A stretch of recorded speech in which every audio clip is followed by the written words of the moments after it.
और लोग पूछते हैं कि कहाँ है सलाहुद्दीन अय्यूबी, कहाँ है वो सलाहुद्दीन अय्यूबी।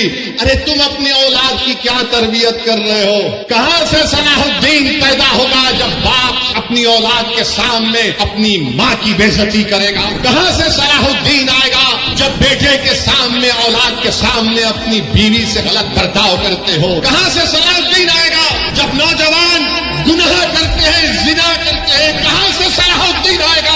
कहाँ से सलाहुद्दीन आएगा जब तुम अपने हाथ से अपने भाई का कत्ल करते हो? कहाँ से सलाहुद्दीन पैदा होगा जब हमारी बेटियां गुनाह करती हैं? सलाहुद्दीन कैसे पैदा होगा जब तुम नेक बनोगे, जब तुम गुनाहों से दूर रहोगे, तुम रसूलुल्लाह सल्लल्लाहु अलैहि वसल्लम से बेपनाह मोहब्बत करोगे, तमाम चीज और दुनिया से बढ़कर।